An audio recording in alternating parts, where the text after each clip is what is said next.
Me dirijo a vosotros para informaros de la crisis que se ha desatado en Oriente Medio, de la posición del Gobierno de España y de las acciones que estamos llevando a cabo. Como sabéis, el pasado sábado Estados Unidos e Israel atacaron a Irán, que a su vez respondió bombardeando de forma indiscriminada 9 países de la región y una base británica situada en un estado europeo, en Chipre. Quiero, ante todo, expresar la solidaridad del pueblo español con los países atacados ilegalmente por el régimen de Irán. Desde entonces, las hostilidades han continuado, cuando no crecido, provocando centenares de muertes en hogares, en escuelas, en hospitales, también el desplome de las bolsas internacionales y la disrupción del tráfico aéreo y del estrecho de Hormuz, por el que transitaba hasta hace muy poco el 20% del total del gas y petróleo mundial. Nadie sabe con certeza qué pasará ahora. Ni siquiera están claros los objetivos de quienes lanzaron el primer ataque. Pero tenemos que estar preparados, tal y como dicen los promotores, para la posibilidad de que esta sea una guerra larga, con numerosas bajas y, por tanto, con consecuencias graves también a escala global en términos económicos.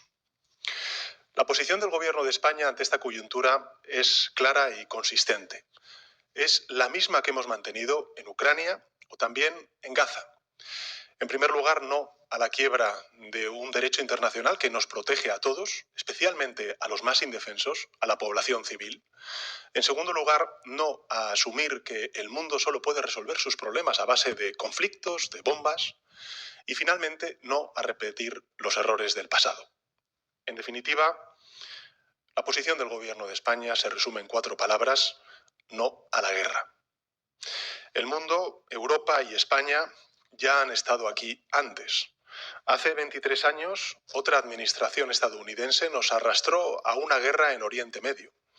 Una guerra que, en teoría, se dijo entonces, se hacía para eliminar las armas de destrucción masiva de Saddam Hussein, llevar la democracia y garantizar la seguridad global.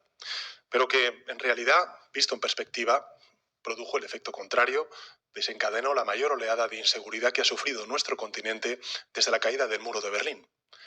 La guerra de Irak generó un aumento drástico del terrorismo yihadista, una grave crisis migratoria en el Mediterráneo oriental y un incremento generalizado de los precios de la energía y, por tanto, también de la cesta de la compra, del coste de la vida. Ese fue el regalo del trío de las Azores a los europeos de entonces: un mundo más inseguro y una vida peor. Es verdad que aún es pronto para saber si la guerra de Irán tendrá consecuencias semejantes a la de Irak, si servirá para provocar la caída del terrible régimen de los ayatolás en Irán o para estabilizar la región. Lo que sí sabemos es que de ella no va a salir un orden internacional más justo, ni tampoco va a salir de ella salarios más altos, ni mejores servicios públicos, ni un medio ambiente más saludable. De hecho, lo que de momento podemos vislumbrar son más incertidumbre económica, subidas de precio de petróleo y también del gas.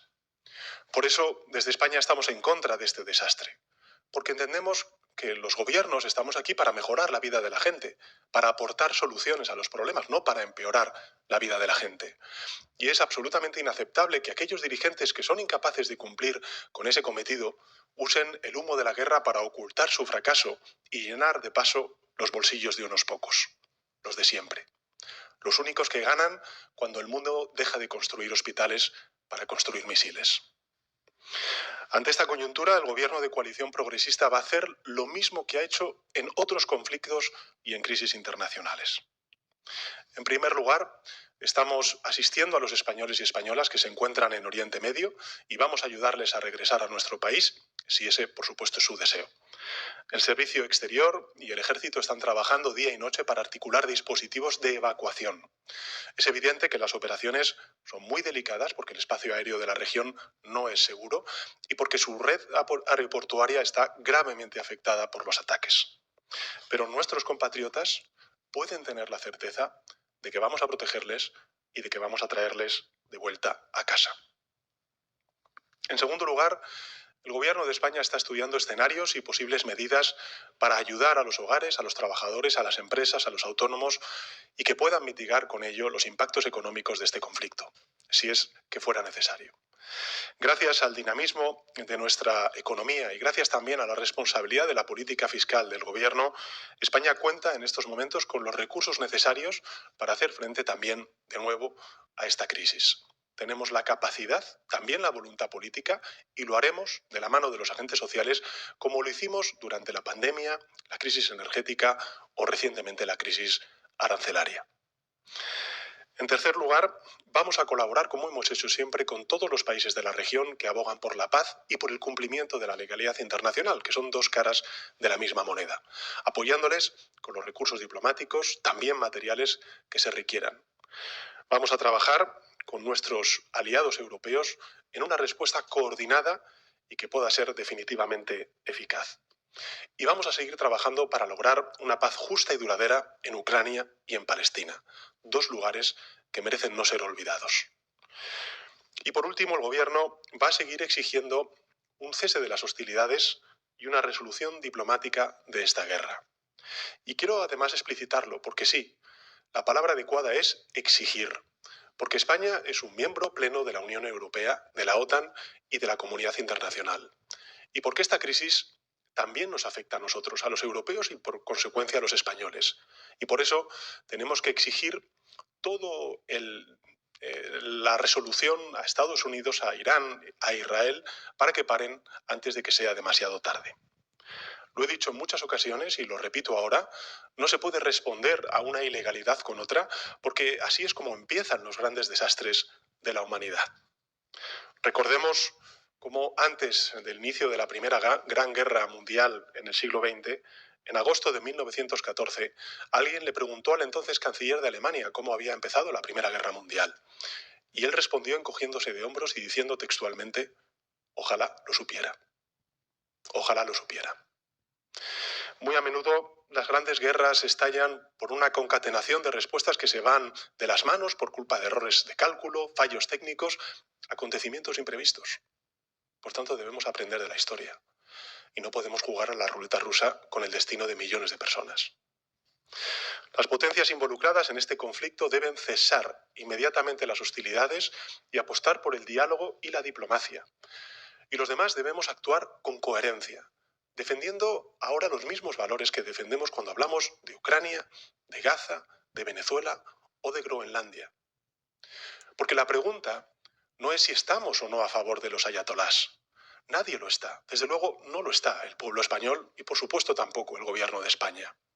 La pregunta, en cambio, es si estamos o no del lado de la legalidad internacional y, por tanto, de la paz. La ciudadanía española siempre repudió la dictadura de Saddam Hussein en Irak, pero no por ello apoyó la guerra de Irak, porque era ilegal, porque era injusta y porque no supuso una resolución real a casi ninguno de los problemas que pretendió resolver. Del mismo modo, nosotros repudiamos al régimen de Irán, que reprime, que mata vilmente a sus ciudadanos, particularmente a las mujeres. Pero al mismo tiempo rechazamos este conflicto y pedimos una solución diplomática y política. Algunos nos van a acusar de ser ingenuos por hacerlo, pero lo ingenuo es pensar que la solución es la violencia. Ingenuo es creer que las democracias o el respeto entre naciones brotan de las ruinas, o pensar que practicar un seguidismo ciego y servil es una forma de liderar. Al contrario, yo creo que esta posición no es en absoluto ingenua, es coherente. Y por tanto no vamos a ser cómplices de algo que es malo para el mundo y que también es contrario a nuestros valores e intereses, simplemente por el miedo a las represalias de alguno. Porque nosotros tenemos una confianza absoluta en la fortaleza económica, institucional y también diría moral de nuestro país. Y porque en momentos como este nos sentimos más orgullosos que nunca de ser españoles. Somos conscientes de las dificultades, pero también sabemos que el futuro no está escrito, que la espiral de violencia que muchos ya dan por sentada es absolutamente evitable y que la humanidad aún puede dejar atrás este integrismo de los ayatolás y también la miseria de la guerra. Algunos dirán que estamos solos en esta esperanza, pero tampoco es verdad. El gobierno de España está con quienes tiene que estar. Está con los valores que nuestros padres y abuelos fijaron en nuestra Constitución. España está con los principios fundacionales de la Unión Europea, está con la Carta de Naciones Unidas, está con el derecho internacional y, por tanto, está con la paz y la existencia pacífica entre países y su convivencia. Estamos, además, con muchos otros gobiernos que piensan como nosotros y también con millones de ciudadanos y ciudadanas que en toda Europa, en Norteamérica y en Oriente Medio, lo que piden al mañana no es más guerra o más incertidumbre, sino más paz y más prosperidad. Porque lo primero solo beneficia a unos pocos y lo segundo nos beneficia a todos. Muchas gracias.